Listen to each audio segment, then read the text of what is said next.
Hola, ¿cómo están? Bienvenidos, como siempre, a un nuevo capítulo del podcast Tiempo de Bienestar, desde acá a los estudios de Ciudad Elefante. Este es nuestro capítulo 8 de nuestra tercera temporada.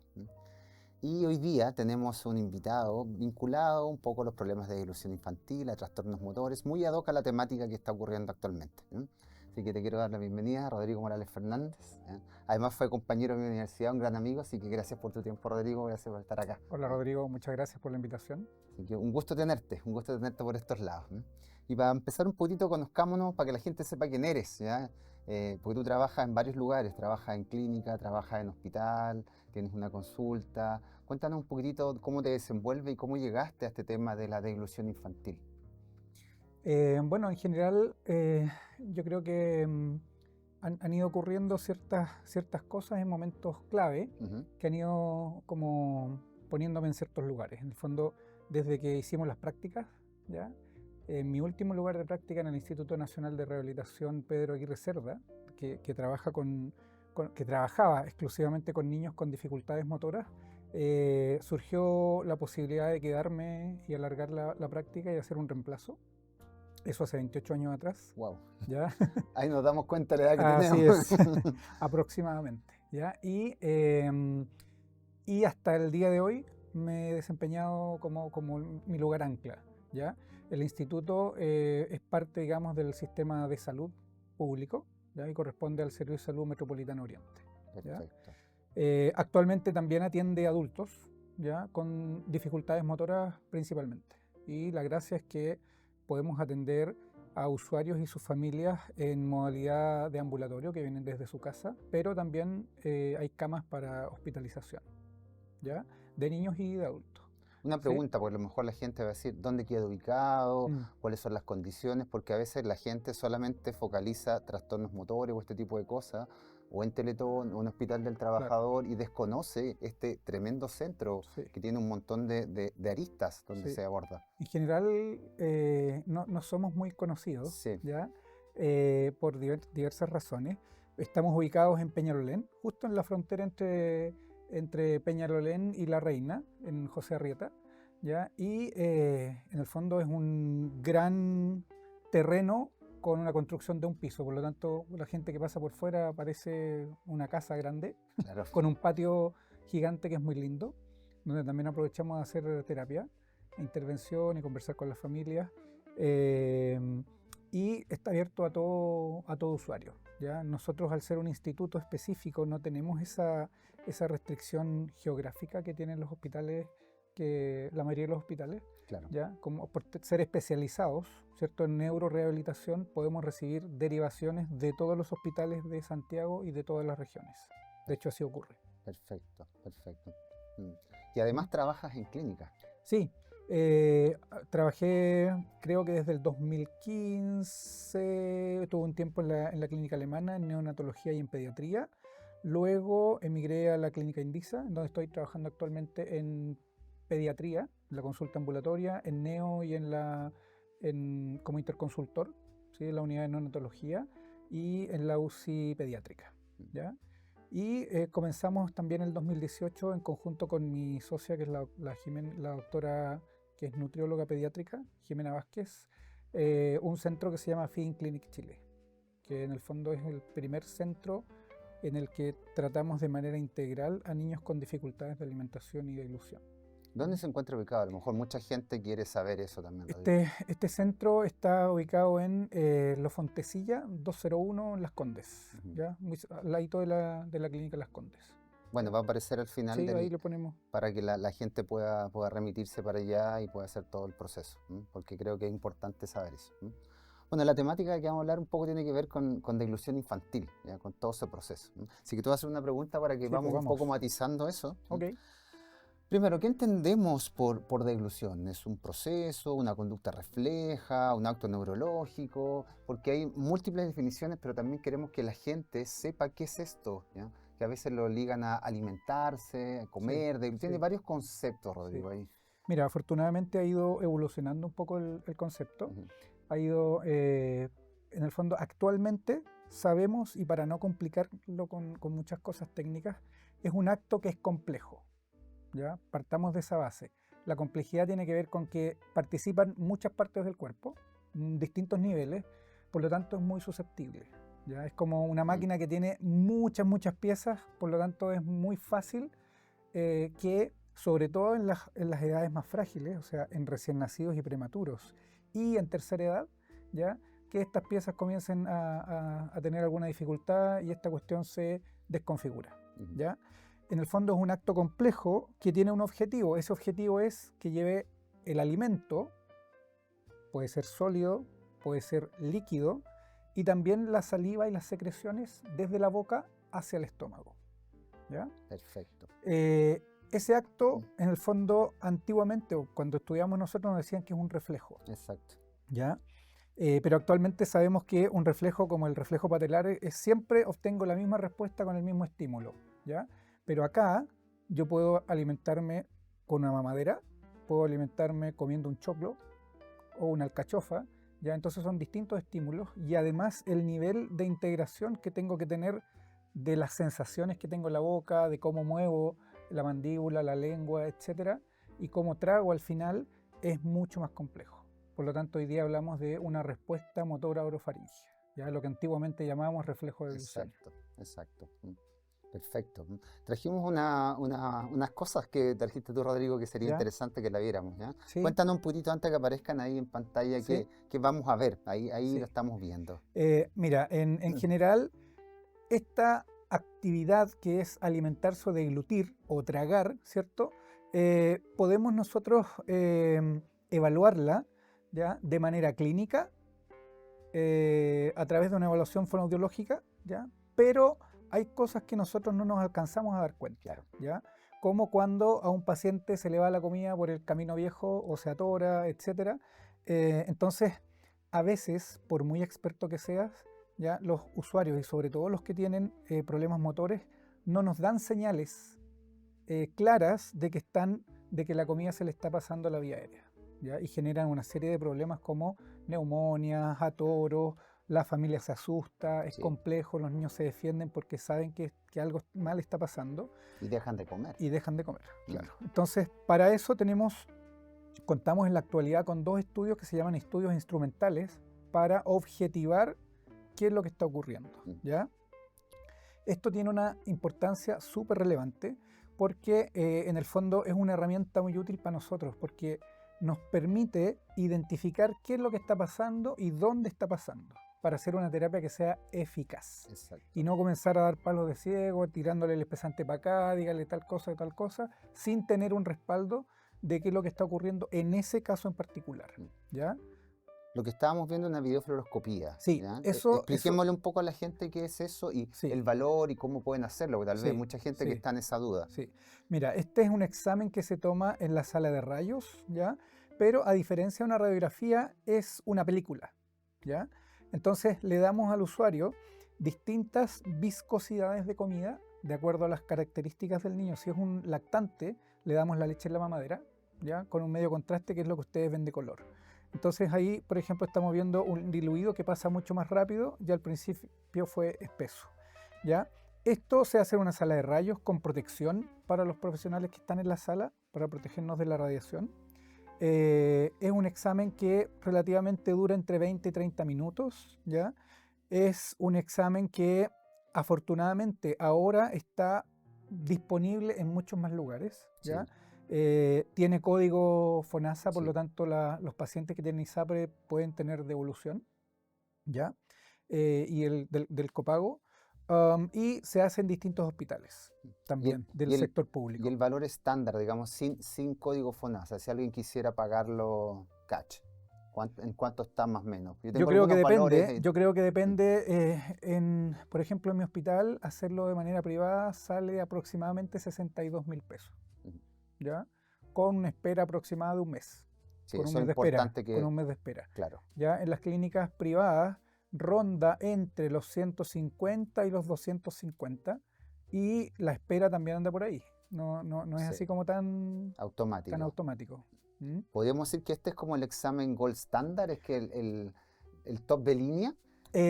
Ya en la actualidad, el, el estudio de ilusión por nasofibroscopía ya está llegando, igualando a la videofluoroscopía. Se consideran los dos hoy día como gold standard, Mm, ¿ya? Porque, como dije delante, permite saber qué es lo que está pasando.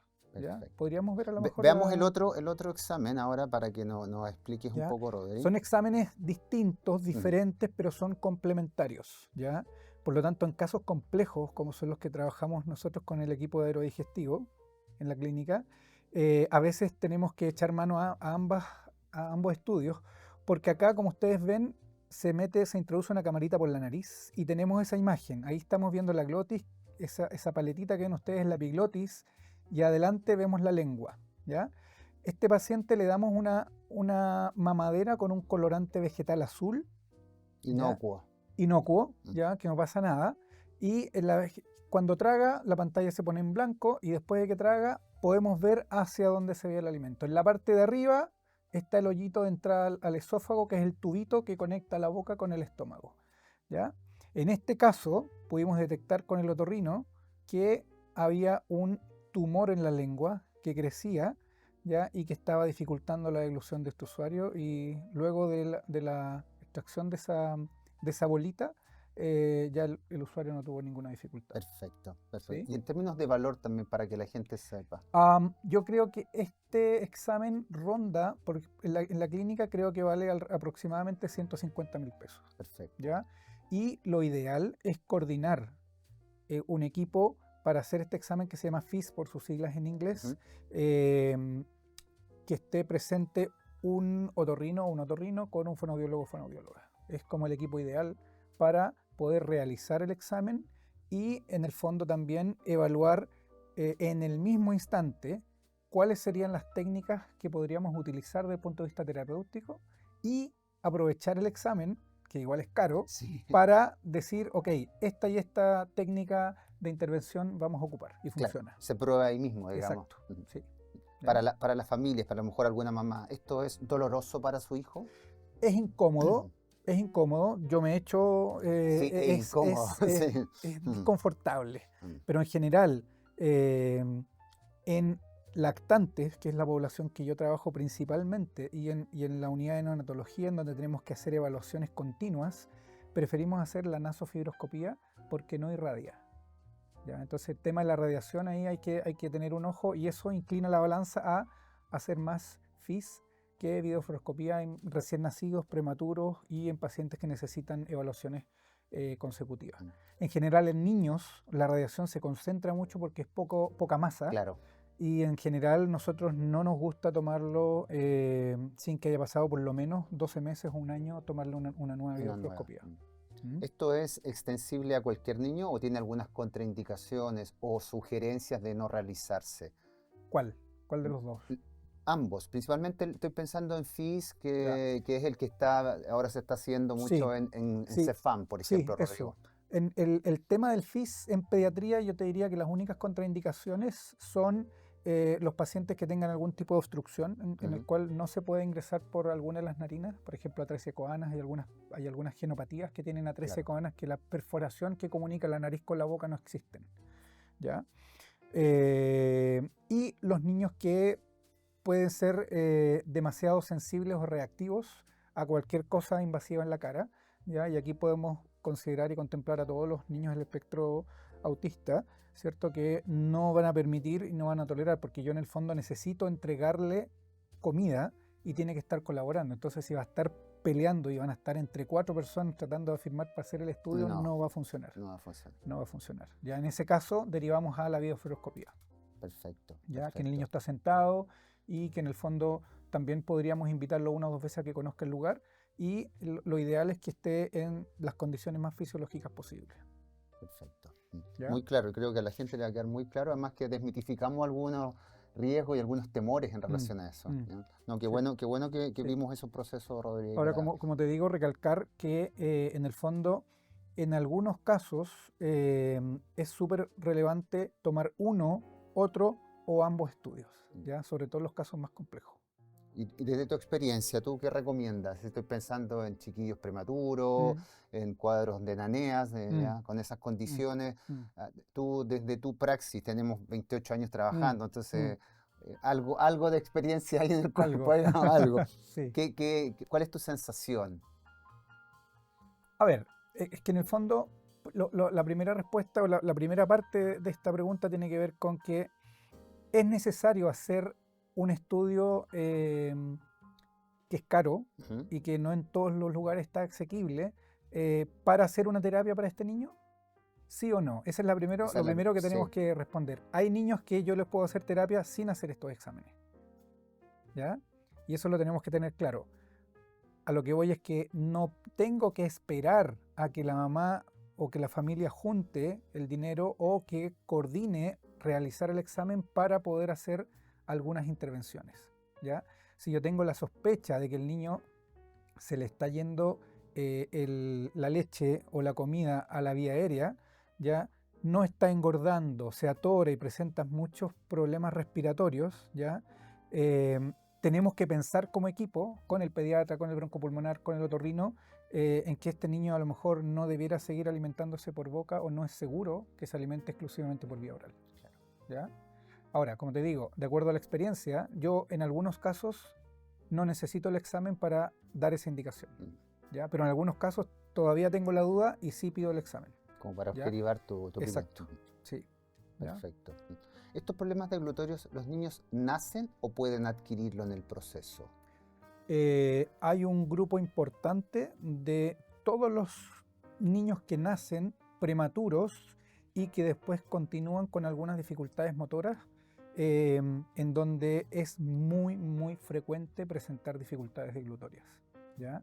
Sobre todo los niños con parálisis cerebral, ¿ya? Entre el 80 y el 90%, según todos los estudios, va a presentar algún tipo de alteración de la deglución que se llama disfagia. Ese es el concepto Sí, técnico para que la gente sí, cuando lo vea escrito, porque a veces no le exacto, explican y exacto. quedan ahí O en como... los informes, o como aparecen los informes de los exámenes. Exacto, no, súper Rodrigo. Te hago una segunda pregunta.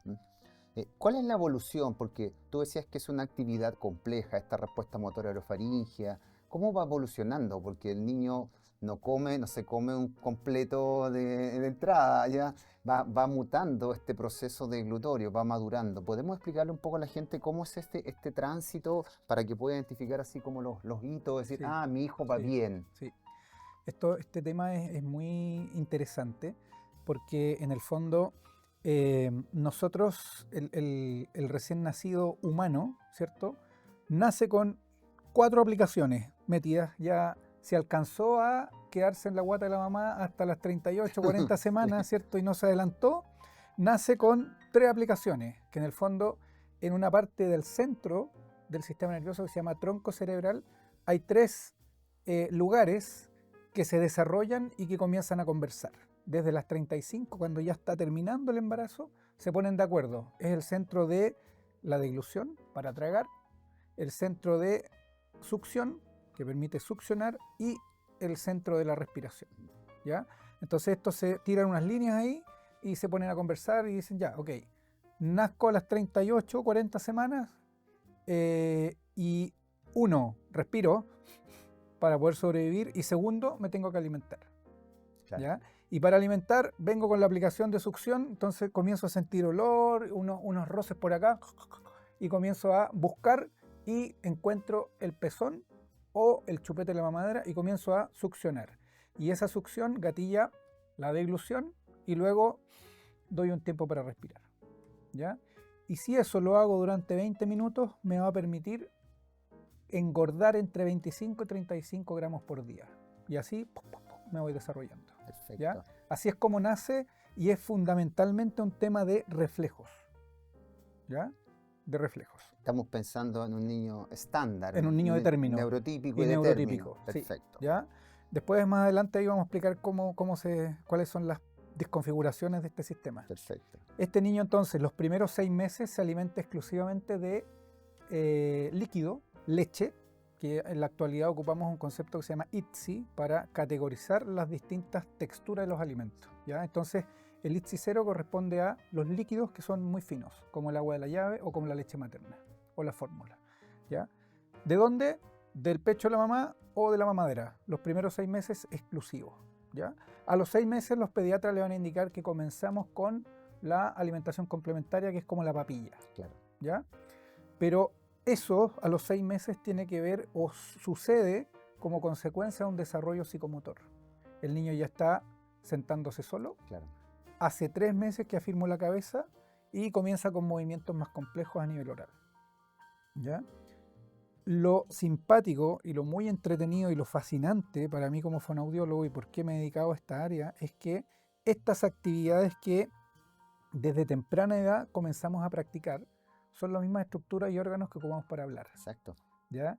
Por lo tanto, la premisa es, tengo un niño o una niña que se alimenta de acuerdo a la evolución adecuadamente, muy probablemente va a tener un adecuado desarrollo de habla y lenguaje, ¿ya? Así que eso está muy, muy entretenido y nos da a nosotros todo el soporte para trabajar, monitorear y cuidar, digamos, de que no existan alteraciones ni retrasos en estos circuitos. Quedamos en los 6 meses, Sí. ¿cierto? Aparecen los primeros dientes, entonces hay un tema de desarrollo psicomotor y hay un tema de madurez, ¿ya? Estructural. Cerca de los 8 a 9 meses comienzan con los purés, ¿ya? Con los purés. Al año aparecen los primeros molares, Sí. y ahí ya le damos chancado, lo que llamamos acá en Chile el chancado, que es como el charquicán. Sí. El ¿Sí? molido Como con el el apretado, tenedor. molido Claro. con el tenedor, ¿ya? Y después, a los 2 años, segundos molares, y en teoría, todos los niños están en condiciones de comer alimentos enteros. Esa es, ¿Ya? esa es como la línea roja. A los 2 años ya un niño podría alimentarse sin problemas, Exacto. siguiendo estos grandes hitos que tú te has Sí. descrito, Rodrigo. Sí, sí. Ahora, de acuerdo a la literatura, y hay una teoría de que tiene que ver con que las personas y los niños en distintas culturas tienen mayores niveles de desarrollo de acuerdo a esto. ¿Ya? Los japoneses comienzan a comer arroz a los 4 meses. ¿Ya? En general los latinos somos mucho más sobreprotectores. Sí. Y vemos frecuentemente que las papillas se alargan harto en el tiempo, ¿ya? Porque también es mucho más fácil, los niños lo reciben más rápido, pero eso hace que estemos frenando un desarrollo y una maduración de los órganos que nos permiten emitir o hacer algunos sonidos que son más complicados y más complejos.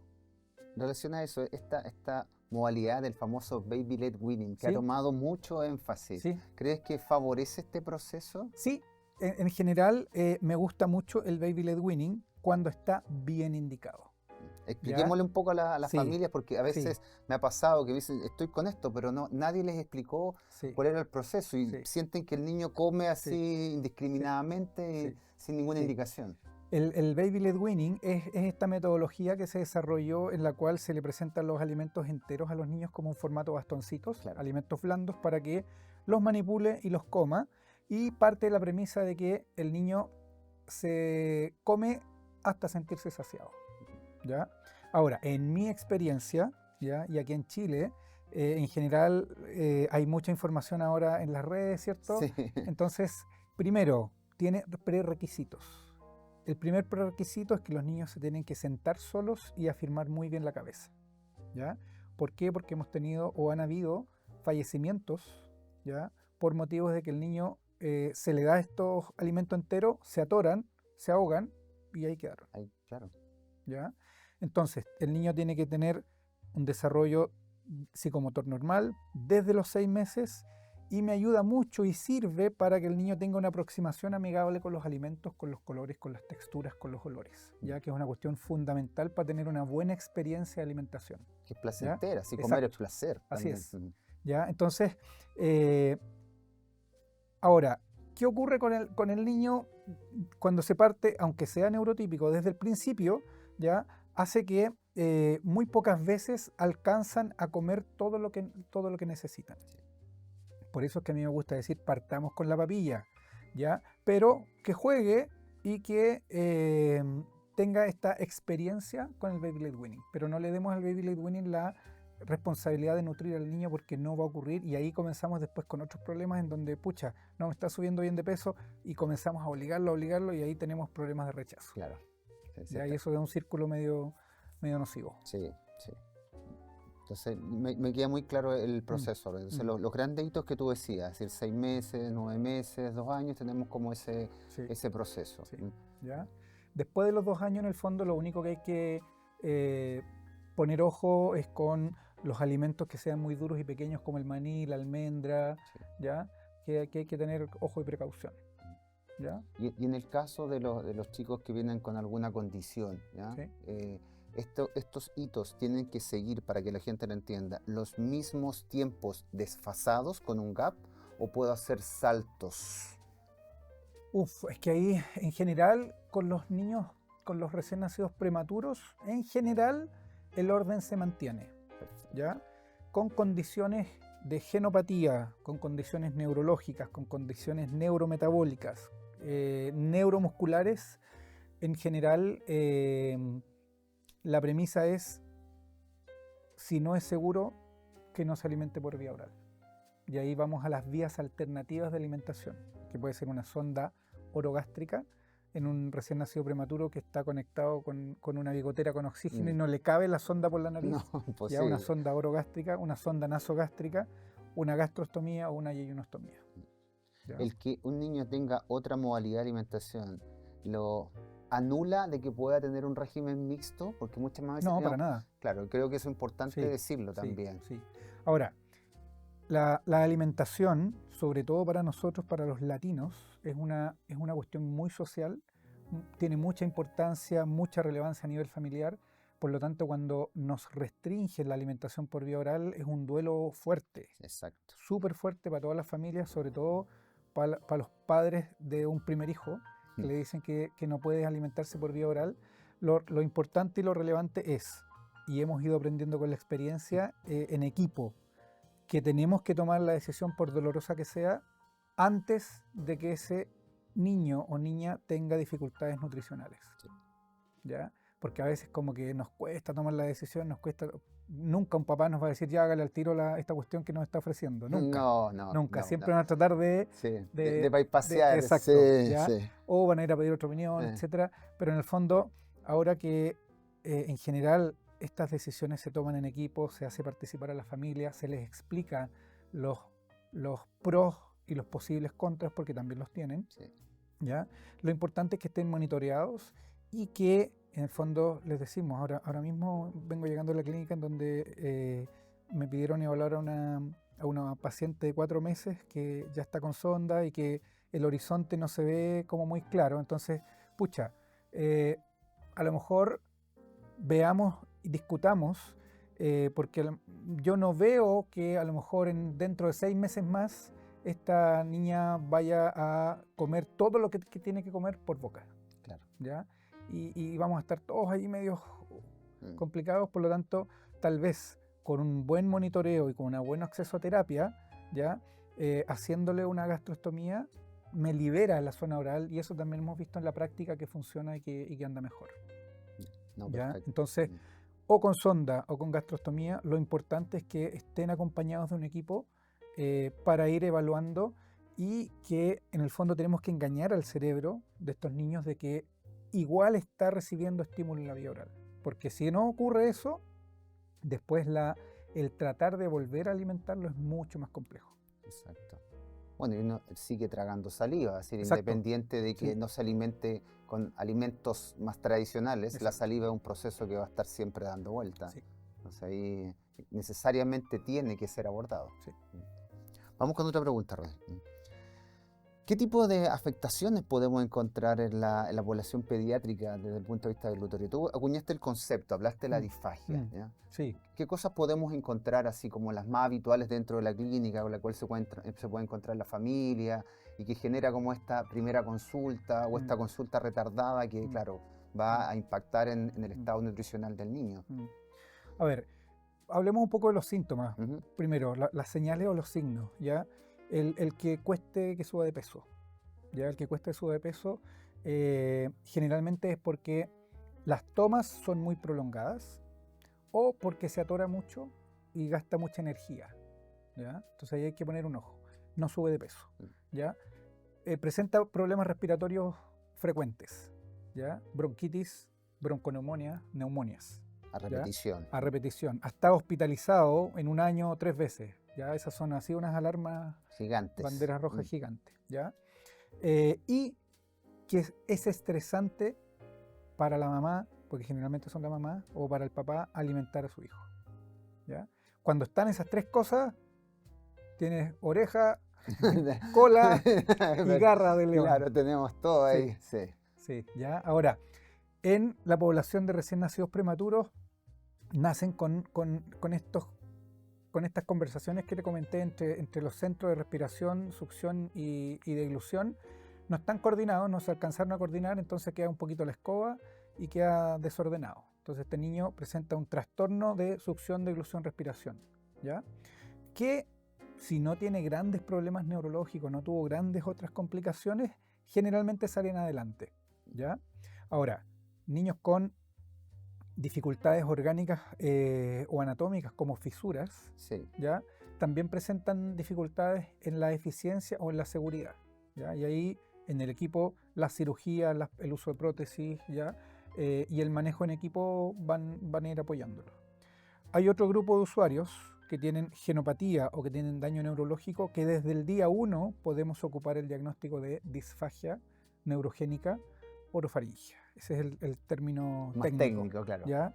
Y algunos no van a poder alimentarse por vía oral, algunos se cansan, ¿ya? Y el ejemplo más típico es de los niños prematuros que necesitan oxígeno, ¿ya?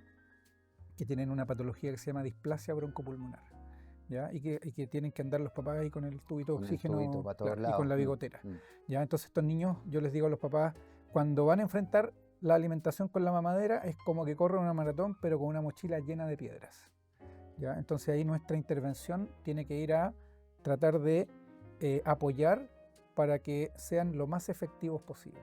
O sea, que en 10-15 minutos traten de extraer la mayor cantidad de leche posible, el resto se la pasamos por sonda y ahí va a ir subiendo de peso, y a la medida que sube de peso y que sus pulmones maduren, va a ir recuperándose, ¿ya? Entonces ahí también te fijas, hay un problema de alimentación asociado a un problema respiratorio, asociado a un problema anatómico, asociado a un problema de maduración, ¿ya? O a un problema neurológico. Son varios los factores que entran en el juego. Sí. Ahora, perdón, cuando indicamos, y eso es una responsabilidad súper importante para los equipos, para todos los equipos, cuando indicamos que este niño se alimente exclusivamente o parcialmente por una vía alternativa, una sonda, por una gastrostomía, ¿ya? Tenemos que mantener la estimulación, porque si no, después nos enfrentamos a un problema de deglución y a un problema de conducta alimentaria, que no me quiero alimentar. Y nos pasa muy frecuentemente, y de hecho estamos ahora abocados de cabeza en todos los grandes centros a tratar de generar programas de destete de la alimentación enteral, porque ya solucionamos el problema inicial, el niño está bien desde el punto de vista nutricional, ya puede comer, pero no come. Y cuando dicen ya vamos a la hora de comer, se levanta la polera y que le pasen por acá, claro, o que vamos por la sondita, ¿ya? Y eso hace que se excluya a nivel de participación en todos los escenarios que debería estar ese niño, en el jardín, en el colegio, en la fiesta de cumpleaños de los compañeros, ¿ya? Entonces estamos ahora justo trabajando de cabeza para ver qué cosas tenemos que hacer y qué cosas no tenemos que hacer. Por ejemplo, para comenzar a trabajar este destete que se llama, o el weaning de la sonda, ¿ya? Y una de las cosas que hemos identificado y que muy poca gente lo ocupa es que tenemos que, si le estamos dando 8 leches de 200 ml por la sonda y tú vas después y le intentas dar en la consulta una papilla, no va a querer porque está hasta acá. Lógico. No tiene hambre, ¿ya? Y nunca aprendió a sentir hambre porque fue alimentado de manera continua y constante y religiosamente por horario, ¿ya? Entonces tenemos que comenzar a trabajar en ese eje de hambre y saciedad. Tenemos que comenzar a activar esas neuronas que no están siendo ocupadas. Perfecto, no queda muy claro. Y una pregunta así como el sentido común que podrían tener las familias. Un niño que tiene una disfagia, ¿la disfagia se cura sola o necesita intervención, Rodrigo? En general, hay muchas cosas que tienen que ver con el desarrollo. Ujú. Un niño bien nutrido, ¿ya? Que en el fondo evitamos que pase algo de comida a la vía aérea, que deja de tener hospitalizaciones, su sistema autoinmune va a estar mejor Sí. y se va a proteger mejor. Por ese lado, a lo mejor hay un porcentaje de niños que no van a requerir tratamiento o terapia y que en algún minuto, de hecho, nos llegan. Oiga, este niño sigue con la gastrostomía, pero ya come de todo. Claro. Y no me vieron en ninguna parte. Ya me ha pasado. Sí. ¿Ya? Pero la mayoría de los niños requieren, porque en el fondo conocemos y podemos optimizar en el tiempo el cuándo lo antes posible este niño puede comer de manera segura y eficiente. ¿Ya? Perfecto. Para que se pueda integrar en el fondo a sus pares.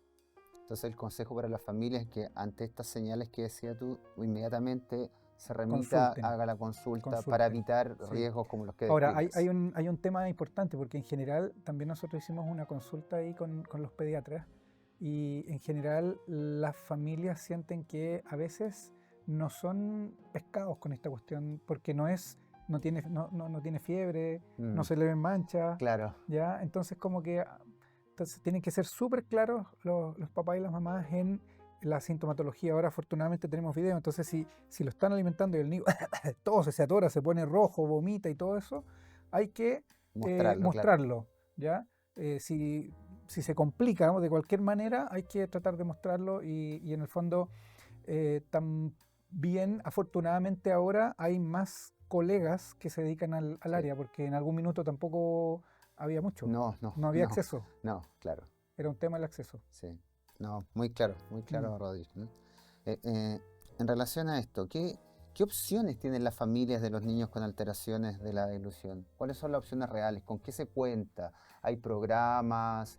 Bueno, tú hablaste de donde tú trabajas, pero ¿dónde puede remitirse una familia con un niño con estas condiciones? A ver, hoy día acá en Chile, en el sistema público, Ujú. ya tenemos toda una red de protección de primera infancia y dentro de eso está el programa Chile Crece Contigo, Sí. en donde ya afortunadamente en todas las unidades, entiendo, de neonatología a lo largo del país, hay al menos horas de fonoaudiólogo. Sí, es así. ¿Sí?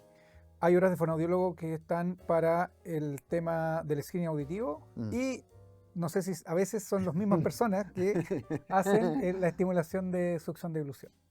¿Ya? Y luego entiendo que en atención primaria también hay algunos colegas que también por el Chile Crece Contigo siguen acompañando a esta infancia. Luego tenemos los hospitales pediátricos, que cada vez más hay equipos con colegas que se dedican al área para personas, familias que tienen niños y niñas con dificultades neuromotoras, ¿cierto? Está el Instituto Nacional de Rehabilitación y está la red de Teletón, que también hay colegas que son especialistas en el tema, ¿ya? Y a nivel privado, te diría yo que, bueno, en todas las clínicas donde hagan los seguimientos de los niños,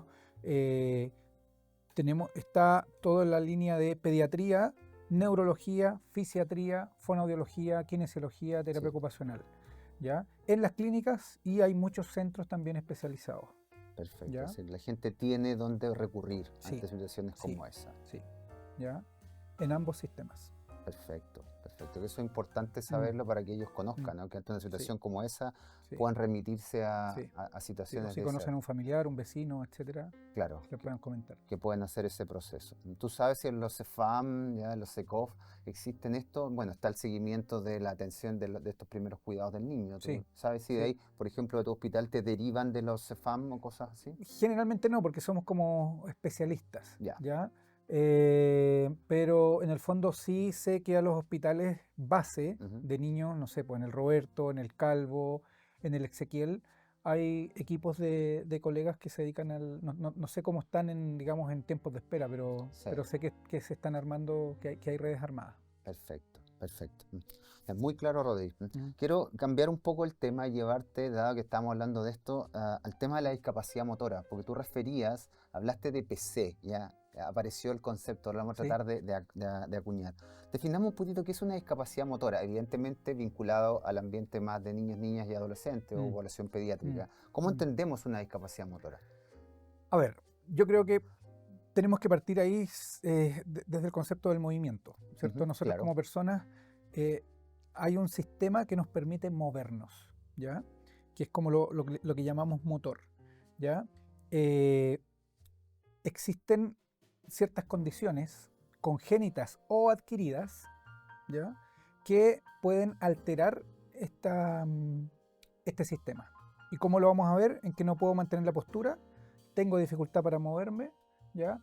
Por ejemplo, tengo el tono aumentado y me cuesta estirar el brazo. Ujú. Tengo el tono disminuido y estoy como una jalea, ¿ya? Tengo distonías, que de repente tengo el tono así y tengo unos movimientos involuntarios, ¿ya? Todo eso que nosotros vemos, que le llamamos como signos clínicos, responde a que hay una anomalía en la arquitectura del sistema nervioso central o del cerebro, Ujú. ¿ya? Y depende de dónde sea la zona y qué tan amplia sea esa zona que está alterada, me va a dar esos síntomas clínicos de alteración en la postura y en el movimiento, ¿ya? Ahora, esto tiene implicancias en todo nivel, Sí. en todas las actividades que desarrollamos como personas y en todas las actividades de la vida diaria. Caminar, moverse, comer, hablar, Todo lo que es tomar autonomía. algo, toda la autonomía, Toda la todas las autonomía. actividades de autonomía. Perfecto. Y ¿Ya? esta situación, esta discapacidad motora, ¿tú naces, la adquieres, ambos? Pueden ser de ambas modalidades, ¿ya? Y generalmente los niños con prematurez o con extrema prematurez presentan ahí algunas dificultades vasculares y nacen con este problema y desarrollan este problema, ¿Qué ¿ya? entendemos por extrema prematurez para que la gente lo sepa, Rodrigo? El prematuro extremo Ujú. es aquel prematuro que nace antes de las 32 semanas de edad gestacional o que pesa menos de 1500 gramos. Es una cosita. Sí, que cabe aquí encima Acá, de la mano. sí, Sí, sí, sí. Ya, exacto. imagínate, siempre yo le digo a mamá, 1 kilo de azúcar, 1,5 kilos de azúcar. Claro, Una bolsa de 1,5 kilos de azúcar. eso es. Sí, ¿ya? Él está más proclive a este tipo de Sí, patología. sí, ¿ya? Durante la primera infancia, donde se están adquiriendo los patrones motores, cualquier accidente, traumatismo, eh, paro cardiorrespiratorio, caída a la piscina, que genere que el cerebro por algún tiempo deje de recibir oxígeno, también voy a tener ese problema ya adquirido.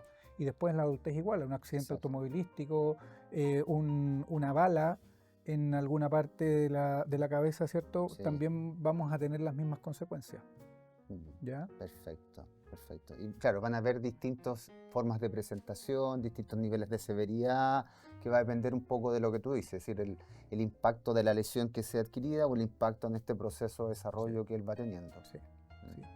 ¿Qué es lo que ves más tú en la población infantil del desarrollo o adquirido, Rodrigo?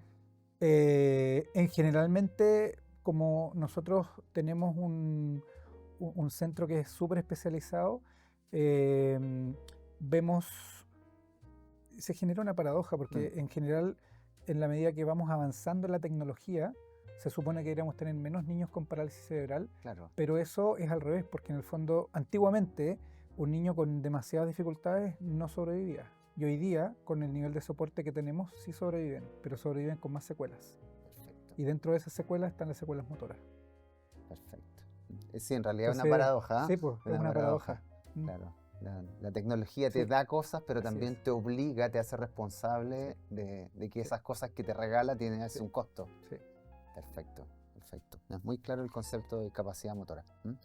¿Y, y cuáles son las mayores barreras que tienen las familias o que deben enfrentar la familia frente a estas condiciones generadas por la discapacidad motora? ¿Qué has visto tú?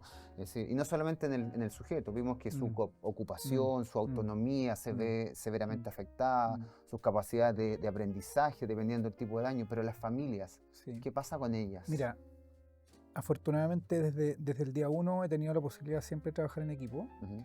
Y en el fondo hemos tenido también la capacidad, gracias a que personas con mucho más experiencia nos han ido enseñando Sí, de aquí y de otros países, ¿cierto?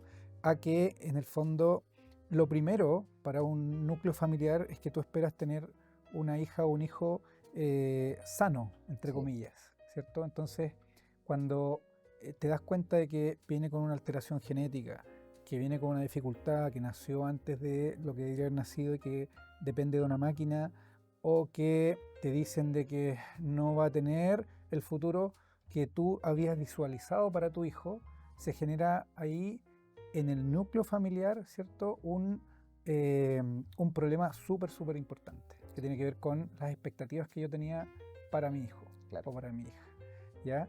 Y eso es súper fuerte, ¿ya? Y todos los que trabajamos con personas en situación de discapacidad tenemos que tener eso súper adentro, y no olvidarnos nunca, digamos, de que estamos trabajando con este sistema que está frágil, ¿ya? Entonces no tenemos que llegar a retar, no tenemos que llegar a dar unas lote de indicaciones, tenemos que salir de ahí y en el fondo ponernos al lado y ser cómplices de esta familia y apoyarlos, en el fondo, en este camino, porque es un camino súper difícil. Afortunadamente cada vez hay menos barreras, pero siguen habiendo barreras de acceso, económicas, de tiempos de espera, de frecuencias, de incomprensión, de que la gente, de que todavía hay algunos profesionales que no trabajan en equipo y que se dedican a mirar solamente Un lo que les pedacito, claro. corresponde, ¿ya? Y afortunadamente se han ido desarrollando en los distintos sistemas públicos y privados este concepto de naneas, que en el fondo hay una persona que mira a este individuo en su globalidad, y que ayuda a coordinar todas las acciones que hay que hacerlas, cuándo y todo, ¿ya? Entonces, hoy día hay mucho menos barreras que antes, pero también van apareciendo nuevos desafíos. Exacto, exacto. Y desde eso, bueno, el hospital tiene un programa de inclusión laboral, ¿ya? Sí, ¿Tú crees que eso, cómo ha sido esa experiencia? Porque se han abierto ventanas de posibilidades con esta nueva ley que subió a 2 la cuota. sí, sí. ¿Es una buena opción para las personas con O esta sea, condición? o sea, yo creo que son distintas teclas que hay que ir apretando. Una es la legislación, que Sí, está muy bien. Otra es la preparación, ¿ya? exacto. Entonces, yo creo que ahí todavía hay un gap importante entre qué programas, qué tan actualizados están los programas de las escuelas especiales Sí, para responder con esta ley. Entonces, la ley está muy bien, esta cuota, ¿cierto? sí, Pero ¿cómo estamos preparando a estas personas que tienen un déficit cognitivo, motor, mixto, sensorial, etcétera? ¿Ya? Yo creo que ahí todavía tenemos un debe en la actualización del programa, y así como los jóvenes que están en la universidad y en los institutos, hay un poquito más de sintonía entre lo que se está necesitando, ¿ya? Acá yo creo que falta mucho por darle una vuelta a una eso. vuelta, sí. Sí. Entonces, una pregunta que tiene que ver con los prejuicios, ¿ya? Uno lo Mm, vive en su mm, rol terapéutico, porque mucha gente ve a alguien en silla de ruedas, con mm, dificultad de desplazamiento, inmediatamente lo tilda como que hay una discapacidad intelectual, mm, ¿ya? mm, Quiero que tú seas tú el que desmitifique un poco mm, ese mm, concepto, porque mm. se genera inmediatamente una barrera, Sí, como que lo sí, ponen en el otro lado rápidamente, sí. ¿ya? O le hablan fuerte. Sí, así como usted no entiende, Claro, ¿cierto? Sí, claro. parten de ese precepto que es un Sí, prejuicio terrible, y no sí, solamente uno lo ve en la interacción, lo ve en salud, lo ve en educación, lo sí. ve en todo ámbito de cosas. Sí, sí.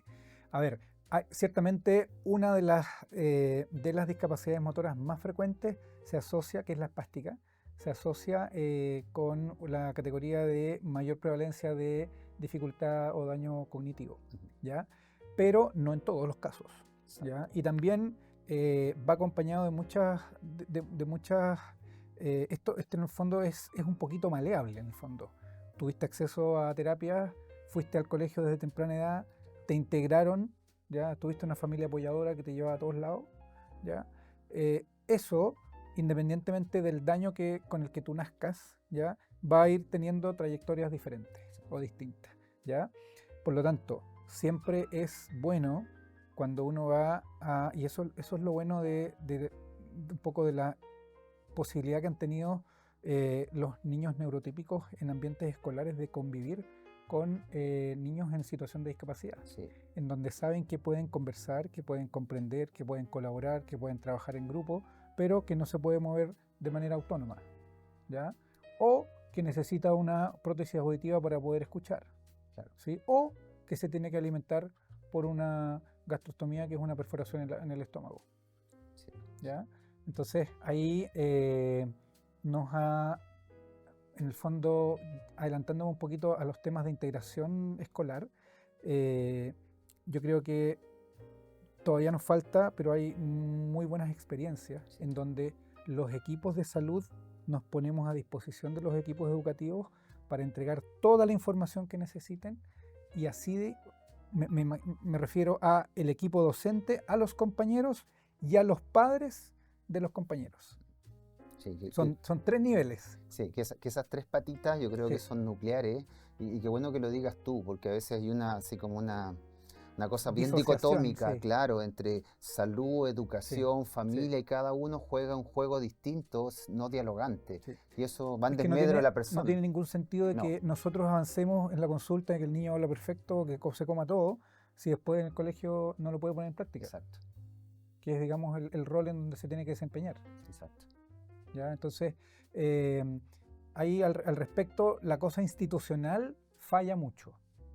La cosa personal, de cuando te encuentras con una profe o con un auxiliar o con alguien que en el fondo se la juega, eso es lo más importante Sí, sí. para tener un proceso exitoso en el fondo. Claro, pero falta también Sí. psicoeducación ahí. Sí. Bueno, parte de tenerte acá también apunta a eso, Rodrigo, que Mm. mucha gente a veces, las buenas voluntades es un punto de partida, pero Así no es. es lo único, Mm. se necesitan otras cosas, ¿ya? Evidentemente. Te hago otra pregunta en relación a eso mismo. Eh, ¿Qué valor le damos a los sistemas de comunicación aumentativa, alternativa, ya en el caso de las discapacidades motoras?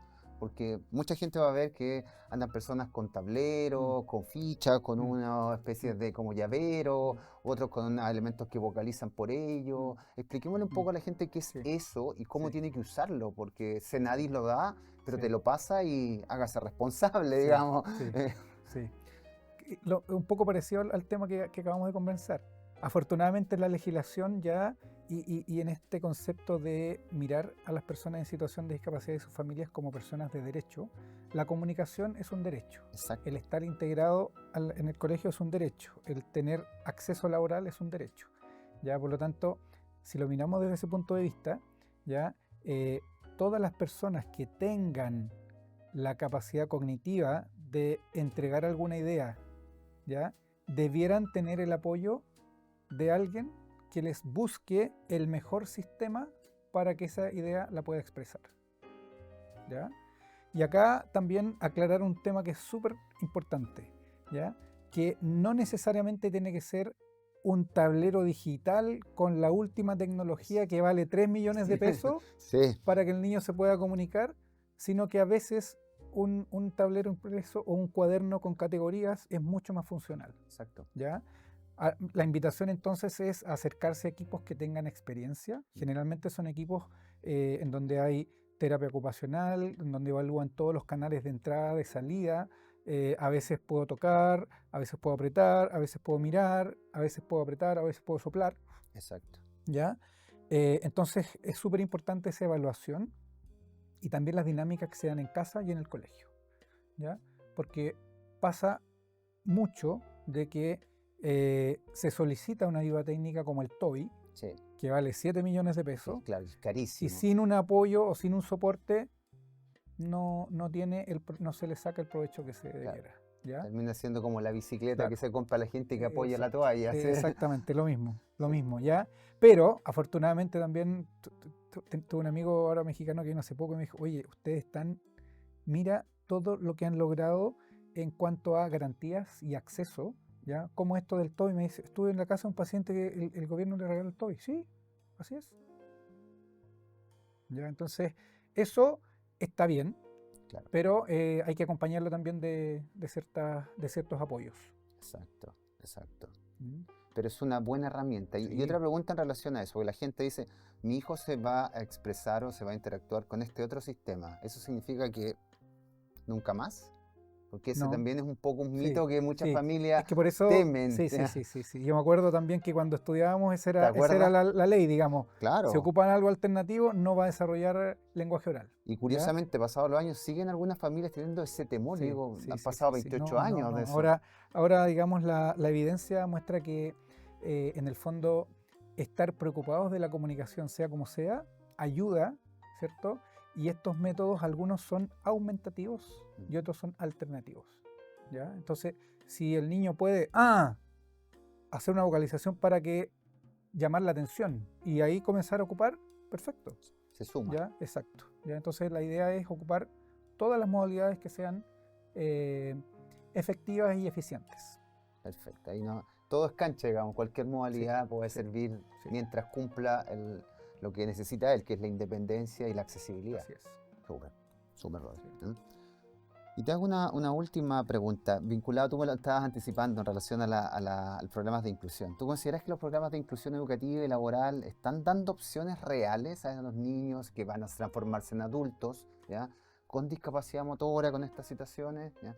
Tú hablabas de la ley, claro, el marco legal te da un marco que La siempre es legislación, claro. importante, Sí. pero Sí. viéndolo así desde el análisis crítico, desde tu experiencia, tu empiria, ¿sientes que así como dedito para arriba, dedito para abajo, dedito para el medio? ¿Cómo estamos en eso, Rodri?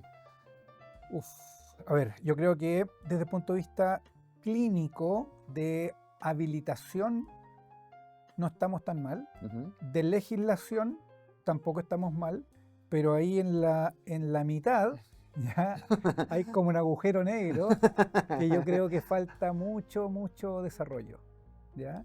Y que a lo mejor, pucha, nosotros en realidad, claro, ponemos a veces la carreta delante de los bueyes, ¿ya? Con súper buenas intenciones, ¿ya? Pero falta poner en el fondo la plata en todas las partes del proceso para que sea exitoso, no solamente al inicio y al final. Y hablando de inclusión, yo creo que en el fondo desde kinder, o sea, desde preescolar, en todos los programas, todos los niños deberían saber acerca de todas las modalidades de la discapacidad. Exacto.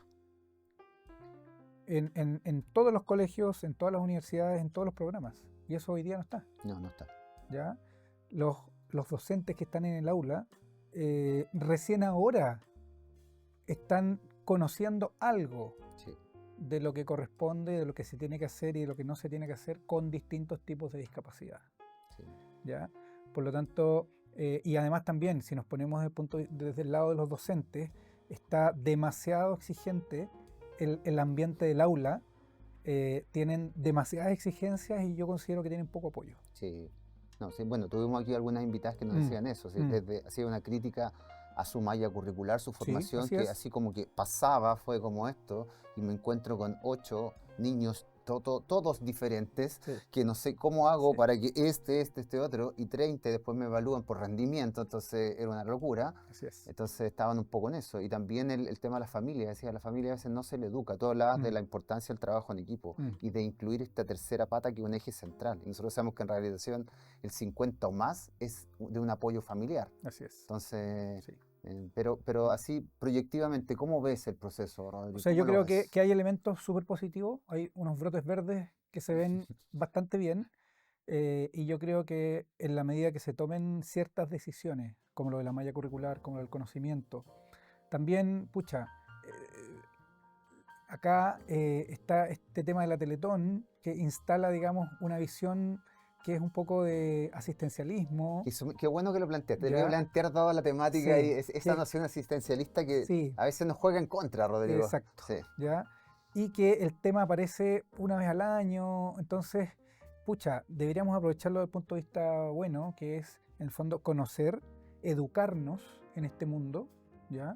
Y en el fondo, tener conocimiento para hacer una integración, en el fondo, para realmente favorecer la integración total en todos los niveles, ¿ya? Tengas dinero, no tengas dinero, vayas a un preescolar o estés en la universidad o estés trabajando. Yo creo que hacia allá tenemos que apuntar. Tú has tenido la suerte de andar en distintos países, crearon una asociación. ¿Cómo está Chile en comparación a nuestros vecinos, el extranjero? Yo, cuando tengo la posibilidad de un invitado así les pregunto, porque a veces uno siempre ve como todo tan negro. ¿Cómo estamos en comparación al resto, Rodrigo? Mira, me tocó participar y liderar por un par de años la Sociedad Latinoamericana de Disfagia, ¿ya? Y en conjunto con un grupo bien importante de Brasil, Argentina, Perú, Chile, México, Colombia, ¿ya? En el fondo nos dimos cuenta de la posición en la que estábamos. ¿Cuál es la posición en la que estábamos? En que todo el norte desarrollado a nivel de todo el planeta, o sea, Estados Unidos, Europa, Canadá, algo de pero, Asia, Canadá, Australia, Nueva Zelanda, hacen los estudios, desarrollan investigación y crean terapias para esa población, sí, con esa con esas cultura condiciones. y con esas condiciones y con esos presupuestos. Mm. ¿Y nosotros qué hacemos? Pescamos esos papers, los enseñamos a los estudiantes y decimos esto es lo que hay que hacer. ¿Estamos bien? ¿Ya? Qué buen tema que acabas de poner. Ya, Sí, que eso, yo es una crítica que hago siempre en términos académicos. Yo hago, bueno, nosotros hacemos sí, po, docencia en universidad y uno sí. dice, bueno, pero esto, con este seguro, perfecto, pero con este FONASA, Mm, sí, po, sí, po. Entonces, ¿qué es lo que ocurre? Nos pusimos de acuerdo, nos juntamos, conversamos y llegamos a la conclusión de que nosotros tenemos las capacidades, ujú, tenemos afortunadamente grandes personas que están desarrollándose a nivel elite en este tema de la ilusión, ¿ya? Y que la idea es que vuelvan a sus países, que volvamos a conversar y que saquemos primero, veamos cuántos somos, qué dificultades tenemos y cómo nosotros podemos generar nuestra investigación para que con nuestra cultura y con nuestros presupuestos ya podamos implementar en el fondo terapias y técnicas que sí podemos ocupar lo que viene de afuera, perfecto, pero lo podemos complementar a la manera que tenemos nosotros de hacer las cosas. no, ¿Ya? Esa es un poco la visión que tenemos. Estamos visualizando y estamos en un momento en donde se están haciendo grandes crisis, grandes cambios a nivel mundial. Mucha población, sobre todo en pediatría, toda la generación de conocimiento de aquí a los 20 años va a ser del sur global, no del norte global, porque ya no están teniendo no niños. tienen niños, exacto. ¿Ya? Entonces, en eso estamos. ¿Ya? Es una ventana de oportunidades desde ese Así es, punto de vista. así es.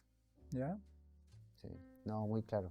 Bueno, solo agradecerte, Rodrigo. Yo te agradezco el tiempo, la temática, creo que una gran temática. Así que muchas gracias por tu espacio, por tu conocimiento, por lo simple que explicaste cosas que no son tan simples, ¿ya? Bueno, y por eso de tenerte acá. Así que espero que la gente aproveche esa instancia. Va a aparecer tus datos ahí para si te necesitan ubicar. ¿Ya? Tenemos que decir tu clínica también para que la vamos Ah, a poner sí. ahí. ¿Cómo se llama? Se llama feedingclinic.cl. Feeding Lo pueden Clinic. buscar ahí en redes sociales. Las vamos a agregar ahí también ¿Ya? para que te puedan ubicar, pero ahí está tu Instagram, tu email y también nada más que invitarlos también a que se suscriban a nuestras redes, ahí van a aparecer también y darle las gracias e invitarlos a que vean este excelente programa con Rodrigo y muchas gracias por tu tiempo, Rodrigo. Un gustazo y los dejo cordialmente invitados a todos para que nos sigan y sigan viendo Tiempo de Bienestar. Un placer. Muchas gracias.